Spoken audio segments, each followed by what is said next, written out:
Hey Trina, how are you doing? I'm good. How are you? Good. Thanks for coming in. I got your informed consent. Thank you for that. Okay. Um, before we get started, I just wanted to let you know that what we talk about here in the office is between you and me. This is a safe space. So anything that you feel like you need to talk about, you can talk about knowing that it's not going to leave this room and you have complete confidentiality. I also am a mandated reporter, so any reports of sexual assault, child abuse, elder abuse have to be reported to authorities. And on that note, I just wanted to make sure to check in with you and see if there are any issues related to suicide ideation, homicide ideation, harming yourself or others. Um, No. okay, perfect. All right. So what brings you in today? Well, I've been having a lot of issues with my kids. Um, so I don't know, it's like no matter what I do with them, they don't seem to appreciate me, or I don't know. I feel like they kind of treat me bad, I think. Um Yeah. So in the past, I used to use drugs, and I lost my kids. So my kids were put in the system and in the state system, and I never got them back. I ended up relinquishing my rights, and today I'm just a total different person today, and it no matter what, it just seems like I don't know what to do to get things back with them. Well, that sounds like a very stressful, hurtful time for you to have to lose your kids Yes. and getting them back is probably supposed to be a happy time. But that again, how long was the distance between the time that they were left and the time they came back? So they left in 2000, and I came back in their lives in 2010. So um part of it was my addiction, and then after that I went to prison.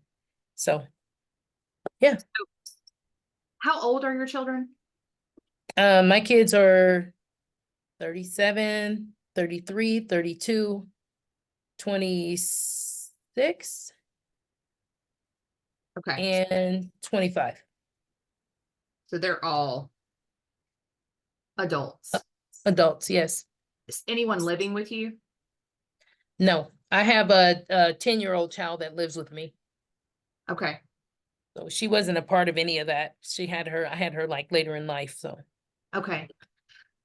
What are the relationships like now?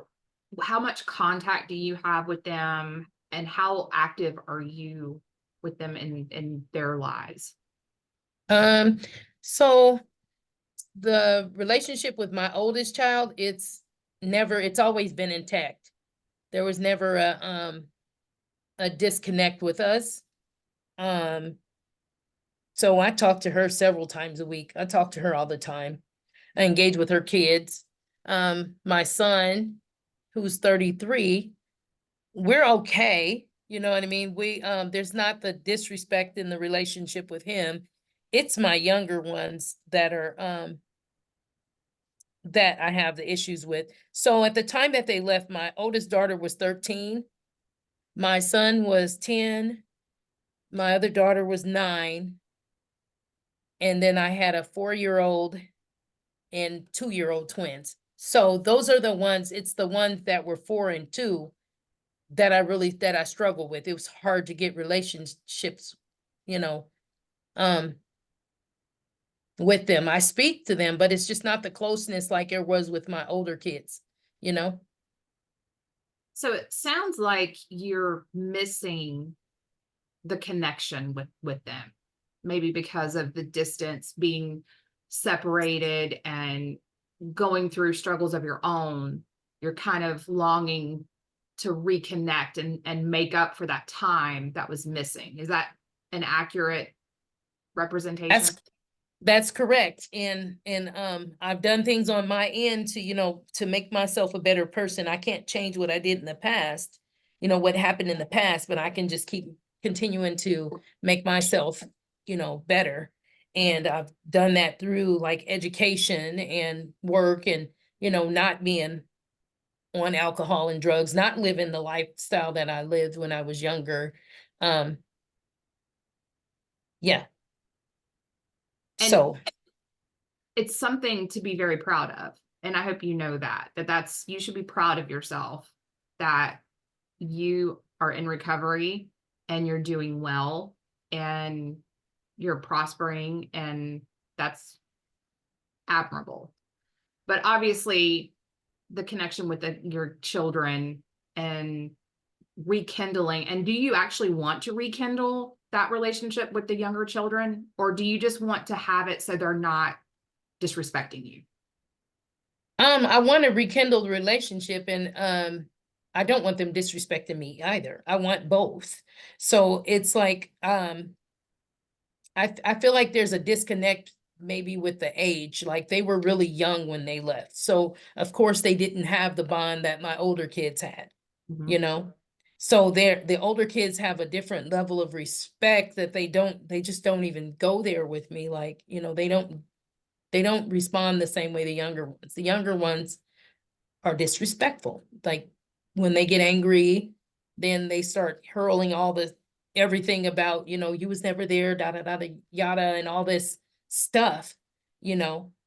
Um, I know they of course wouldn't know what the older kids knew, you know what I mean, as far as the mother that I was, because when I lost my kids, like the things I had just got into using. So from the time that I first used to the point when I got involved with the state, it was about 9 months. So my kids didn't witness, they didn't know, my older kids didn't even know that I was using anything. They were not aware. They didn't know why they had been taken from the home. And the younger kids were just babies. So Do they know that now? Do they know the story now? they know now. They know now. In the beginning, the things they heard were through other people, other people who made my kids aware of what was the issue. And then the younger ones, as a matter of fact, my younger kids thought they were adopted. So when I came out to engage with them, there was some resistance from my daughter. She was 4 at the time that she left.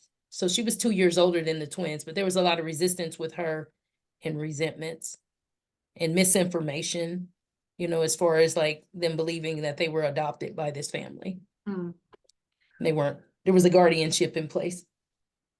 I was going to ask if they were DHR or if it was a guardianship. And I have a question too. Mhm. The families that they were they supportive of your process, of your recovery? Did they communicate? I mean, obviously they don't have to communicate everything to the children, but did they communicate the process and what's going on with mama and where she is? Or was it just kind of this thing where they were removed and we're just going to move on with our lives? No, my younger kids actually, the three that I'm speaking about, I was the foster mom, she allowed me to engage with my children, Okay. or what do you, she wasn't foster anymore. She'd gotten a guardianship. So is that still considered foster? I don't know. Mm, She was the foster placement and then they got a guardianship. okay. So, she did allow me to come for holidays and birthdays and things like that to be around my kids. I'm not really sure what happened once I went to prison, Mhm. you know? I did write them letters and I would make things for them and send them like different crafts that I made and send them to them. However, they were really young, so I never got a letter back. She sent pictures a couple of times. So I'm not really sure what they told my kids. I don't know what they, aside from the Right. belief that they were adopted. Right. Yeah. That Mhm. must have been hard for you to be in prison and know that your kids are with someone else and that you would send them things and not get anything back. How have you resolved that? Or have you resolved that yet? Are you still hanging on to some of that? No, actually, when I came home, my kids they did have some of the things that I made. They Okay. had them, you know what I mean? So, Right. though yeah, they had those things. And that was something like, to see that they had the things I made for them. Yet my daughter, you know what I mean? She still had these resentments, but she had these gifts that I made her, and she even had them when she moved out on her own at 18. She still had them, you know? Right. Yeah. What about any feelings that you have about someone else raising your children? And Um, teaching your children values that you're not sure are in line with yours. What are your feelings um, on that? so I know that they were in a really good home. And when it started off, there was a elderly woman and her husband. They had 10 children of their own who were adult.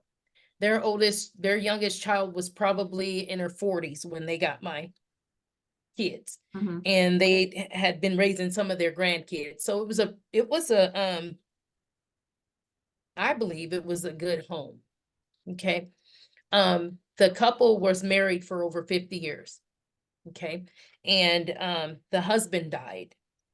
And I believe once the husband died, a lot of things changed in that household. Mm. The For the dynamics for the changed worst? for the worse. Yeah. So there was grandma grieving her husband, being gone. She's never been without him, over 50 years. It's got to be hard. And Mhm. now the adult children have moved back into the home and they're rearing my kids. That's where the value, things kind of went sour. Right. Yeah. Yeah. So So, go ahead. my feelings about it was very misfortunate because I had no idea that things had fallen apart after he died. So that's probably where that disconnect came, where I wasn't getting letters back and um pictures started getting fewer and far in between. I believe that all happened after the husband died. Okay. So if we can, let's circle back to you originally talked about disrespect. Mm-hmm. Mm-hmm. You had conversations with your younger children about the disrespect or about your feelings about it and you not allowing that because it is within your right to not allow to be disrespected. Yeah, I did. And it continued with my daughter. Like she'd be okay until she was angry about something, and then she'd continue with the behaviors. And then um 2022 or 2020, I was ill. I found out I had a kidney that was being removed, and my mother was on hospice. I mean, I had a bad kidney. My mother was on hospice. I wasn't in my uh greatest health. And my daughter got angry and she told me to die slow, right? And that is when I severed the relationship with her. Mm. I just, I'm not, I just can't take anymore. You know what I mean? I was in a place where I just lost my mom. I'm not too sure if I'm going to survive, and you tell me to die slow. Mhm. It's a That little slow. really, Yeah. yeah, that really hurt me. And I haven't been able, I haven't, I'm gonna be honest, I wasn't even interested in reconnecting with her for a while. I don't think I could even cope with that at the time. I'm struggling with my health. I'm definitely not ready to hear that kind of stuff. I don't know. So the thing is, so my mom's been gone for like 2 years, and my daughter has told my older daughter that she misses me and she wants a relationship with me, but I just don't know how. I don't know how to get past that. So maybe it's me. It's me. Is Yeah. that something that you would consider? Well, I mean, of course, it's my daughter I want, but I don't want to be hurt like that again. I don't That's want that. understandable. Absolutely. Yeah. I know it's hard. Yeah. I know you don't want to be hurt. I can't do that. You know, I did enough hurting myself in the past, Right. you I know, know. and I'm not in the same place I was many years ago, and I'm not taking that. So I just don't know what to do. She's mostly the one that disrespected, and then one of the twin boys. The other one, he'd never, you know, So never. do you see any, when you look at her, what is her name? Mhm. Brianna. Brianna. When you look at Brianna, what what do you see? Do you see the young girl before she was taken, or do you see the adult who disrespected you? I don't see her at all. I really don't. I see her like even just a couple of days ago. I mean, I engage with her kids. Her kids never did anything. Them are my grandbabies, you know, but Right. um I don't know what I see anymore. Do you have a desire to talk to her? I feel like I should, but no, I don't think I do. I don't know. I feel like I'm really disconnected from her. Yeah. If you could talk to her and know that she would not make inappropriate, hurtful comments that you're fearful about, Hmm. what would you say to her? I don't know. I'm really frozen there. So I see the emotion that you're going through. This is a very emotional time. So take that emotion and use that emotion to talk to her. Tell me what you would say to her.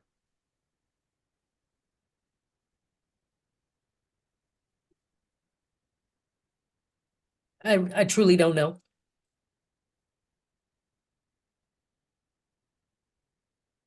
Would you feel I think comfortable in telling her that you're afraid of being hurt again?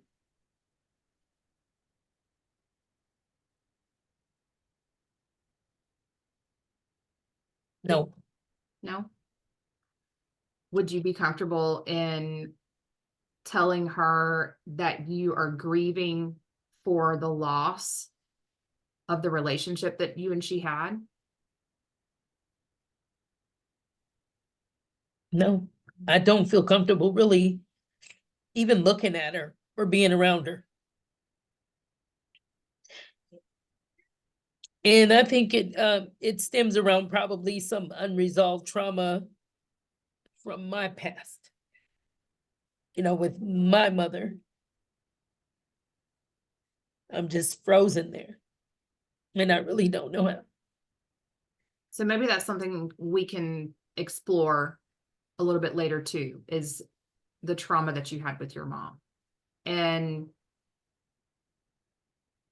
we don't have to make a decision today. You know, Mhm. this is something that we can work on. You know, if you want to just let it sit and work on your other children and building the relationship with them and learning how to, and one of the biggest things is learning how to communicate, especially when there's been such a divide in relationships with families. It's learning how to communicate and rebuilding a connection. And maybe you just don't need to have that reestablished with her. Yeah. That's a possibility.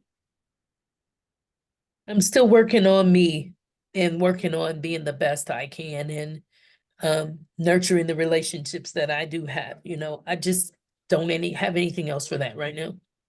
And maybe someday I'll be in a different place, but I just really don't. I don't know what to do. I don't know how to get past that. I really don't.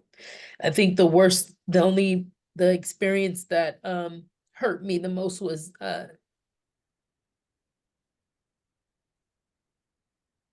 Yeah, I can't talk about it. I just don't. I can't. That's okay. Yeah. That's okay. And that's something that we can work on. Okay. So we don't have to push anything. We don't have to, again, safe space. You talk about what you feel comfortable doing. Okay. So I want to do, before we end for the day, I want to do a guided meditation. Have you ever heard of guided meditation? Yes. Okay. Um, and this is something that is helpful for stress and anxiety, which I know, a lot of times when you have issues with children, disrespect, trauma, recalling trauma, this can help with that. And I will actually send you a link for it. I know if you've tried it in the past, I'm sure you've seen a bunch of different links, but I'll send you a link for it. It's about 10 minutes. So if you have time, we'll do a little less than 10 minutes.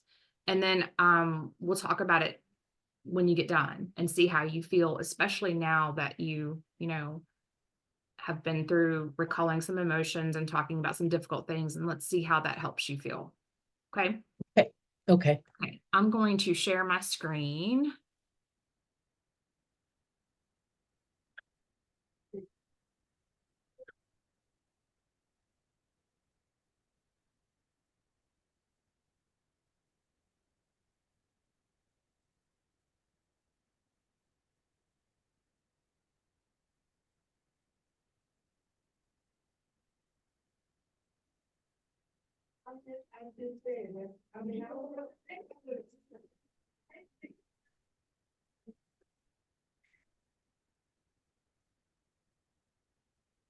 Sorry, Trina. I can't, I'm having to, there we go. Okay. You ready? Yes. You are about to embark on a guided meditation journey. Can you hear it? Yes. For the next few minutes, I will guide you into a deep state of relaxation where you will experience a wonderful calmness and meditative state of mind.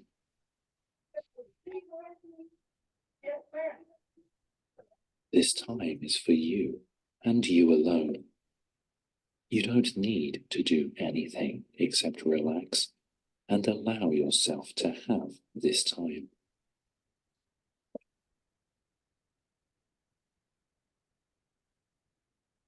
You may wish to close your eyes or watch the screen or switch between both. It doesn't matter which. Just do whatever feels right for you.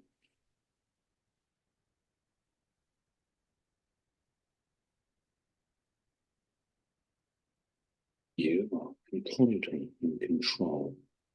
And if at any time during the meditation you wish to return to your awakened state, you can do so simply by opening your eyes.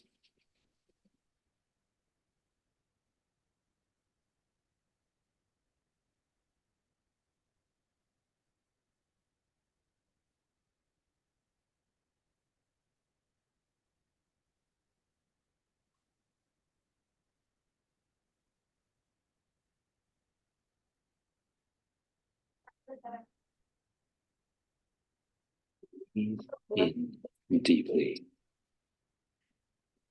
Exhale fully.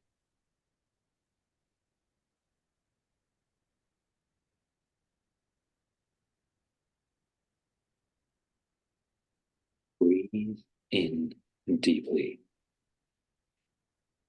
Exhale fully. Allow the sound of the waves to calm your mind.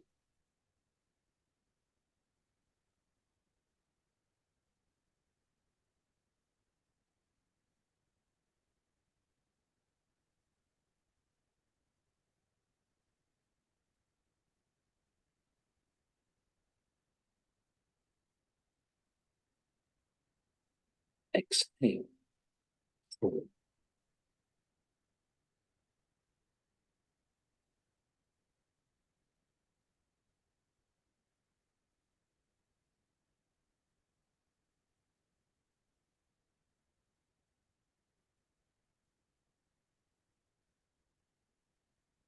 You may notice that thoughts and internal mental chatter are happening inside your mind. This is completely normal. These thoughts will begin to quiet down as you concentrate on listening to the sounds of the waves.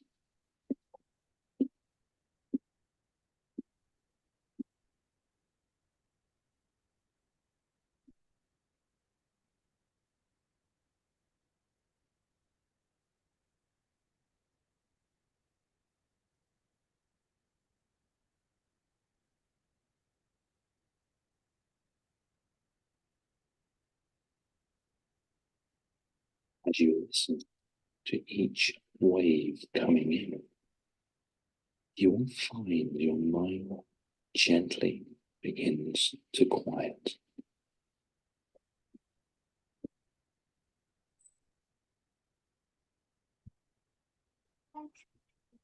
Breathe in deeply. Exhale fully.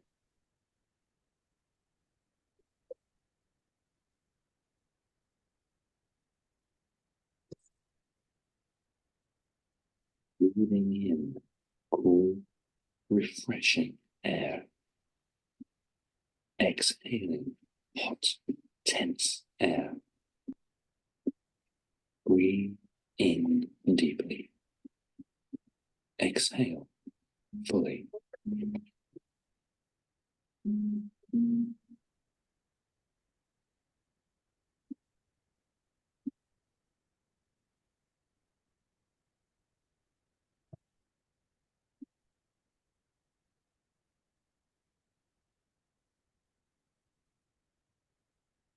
You may wish to close your eyes now as you begin to feel more and more relaxed.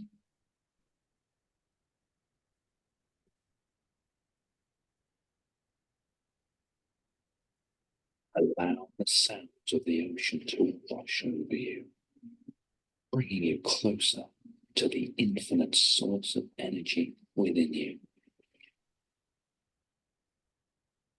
Allowing yourself to be in total peace with your surroundings.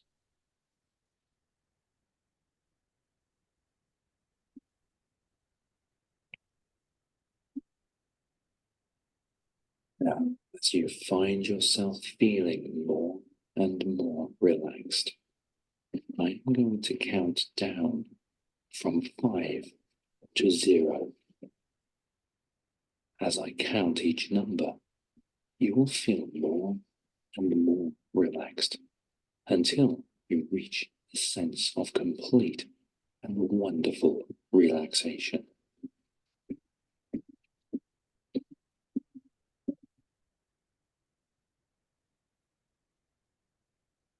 5. Feeling more relaxed.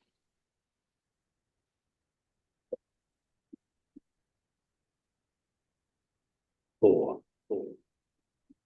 Allowing the sound of the waves to calm your mind. 3. Wonderfully relaxed.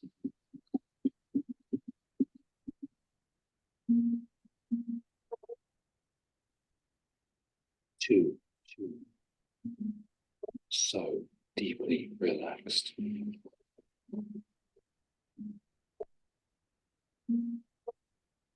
1. Your mind is calm.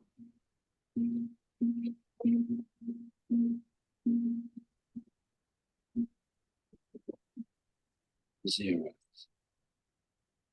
Feel the wonderful sense of deep relaxation.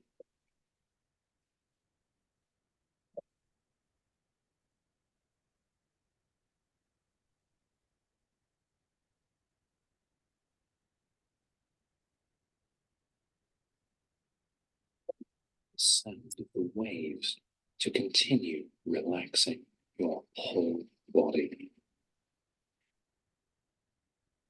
Take a few moments to enjoy this wonderful experience.